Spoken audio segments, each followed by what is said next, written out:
The Toronto Raptors made 4 selections to the 2024 NBA draft and added on an undrafted free agent as well. And if things continue to go in this direction with the players, it could seriously go down as an all-time draft class for the organization. Let's get into it.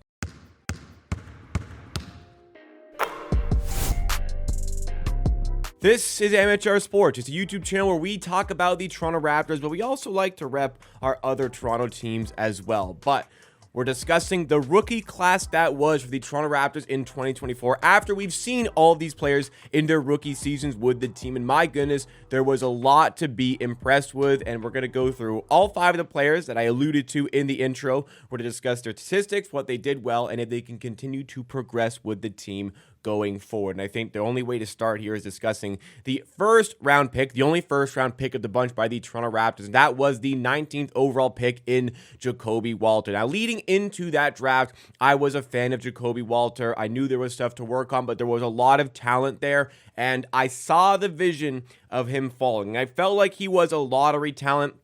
Should have gone in the very late stages of the lottery, but I saw a vision. I saw a reality in which he could fall to the Raptors at 19th overall. He ended up at 19th overall in my mock draft to the Raptors.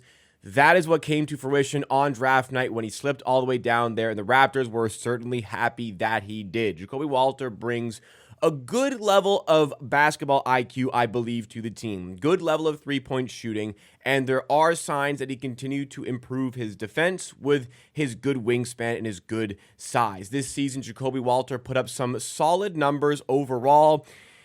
Maybe a bit to work on with the efficiency, but he averaged 8.6 points per game, 3.1 rebounds, 1.6 assists. Yes, the efficiency could have stood to be better.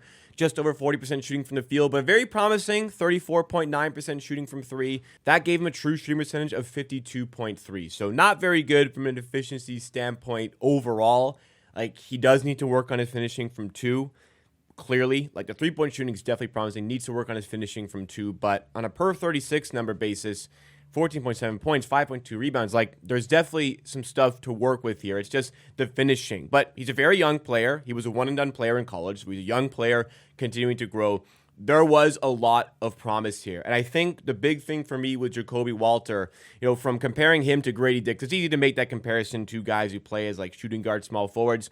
Jacoby Walter felt like this season was further along than Grady Dick was in his rookie season. And we saw the way Grady Dick really attacked the start of his second season with the Raptors. It maybe faded away a little bit second half of the season, then dealt with his fair share of injuries as well. Completely missed the late stages of the season for the Raptors. But it feels like Jacoby Walter is a little bit further along, already showcasing good numbers from 3 that can continue to improve, like good numbers for a rookie of his age. There is promise here. The Raptors rotation might be a little bit tough to crack next season, but I think he is going to be in that rotation to start the year. Obviously, a lot of things can change in the offseason, but there is good scoring potential here. There is good shooting potential, like in the very upper of what Jacoby Walter could achieve in the NBA with the Raptors. I think there's a very real scoring threat. I think even if he's not in that upper level of what he can achieve, this is still a guy who can be a big time 3-point threat and can even improve on defense. So what will have to change for him to be successful going forward, continue to be successful and continue to get better, just the efficiency on 2s and getting to the rim. But a lot of promise here for Jacoby Walter. But let's move on to possibly the cream of the crop from the rookies so far. And I get he's an older player, he's further along in his development, but I think Jamal Shead was the most impressive of the rookies this season with the Raptors. We knew he had this fantastic demeanor from his time playing with Houston. The Raptors made a point of getting players with this sort of demeanor, this sort of attitude. He's a winner, and you can tell that from watching him. Took a while for him to really crack the Raptors' big-time rotation on a consistent basis, was competing with David Mitchell for backup point guard minutes to start the season, but eventually broke through. The Raptors realized they had to prioritize his development. They moved on from David Mitchell for that. Plus, they couldn't afford paying David Mitchell at the end of the season. We've covered that extensively on the channel. But Jamal Shead, I don't think they would have been as keen to move David Mitchell if it wasn't for Jamal Shead playing so well. And we knew he was really good defensively. He's so good defensively in college. We wondered if he could produce something for us offensively, and I would say he's definitely done that.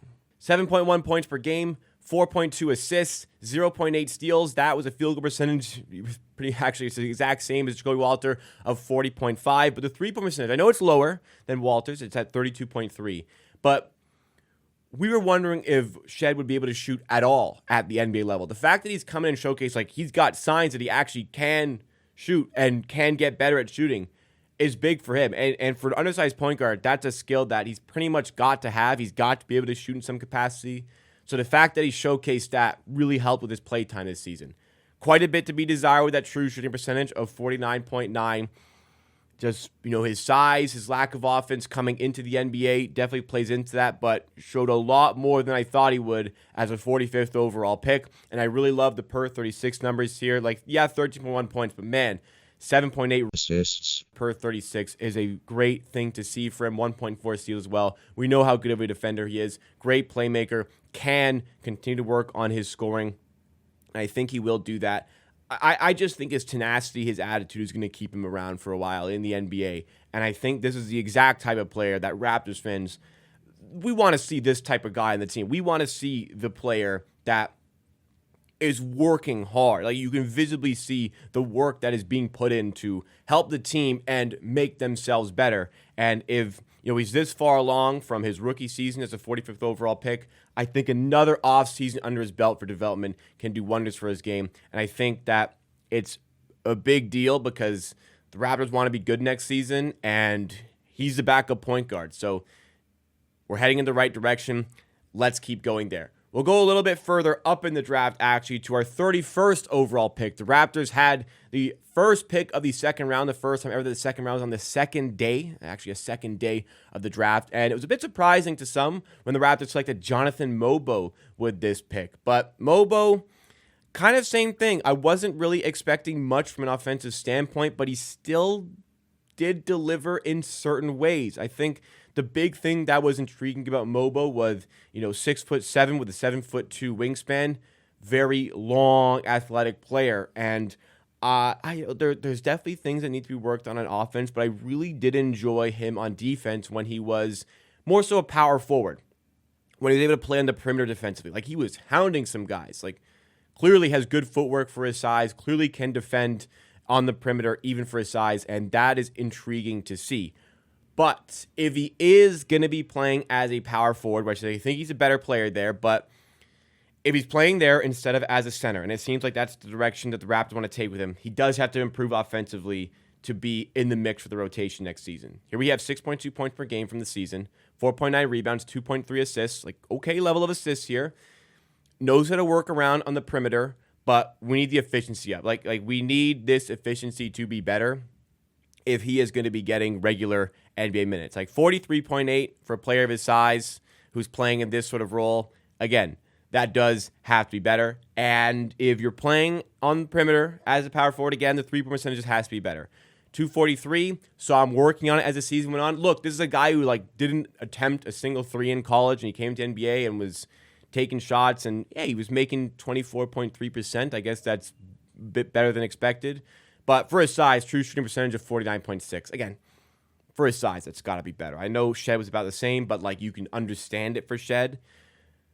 I can understand Mogbo still working on his game a little bit, still developing. But hey, there was good signs. I'm not saying he's a bad player. There were good signs. I like what he brings defensively. But if he wants to be in rotation, simply just has to be better in those efficiency categories. But 8.7 rebounds per 36, 4.1 assists per 36. Nice to see. 10.9 points. There's promise here, but again, it's very clear where the next level is for the player.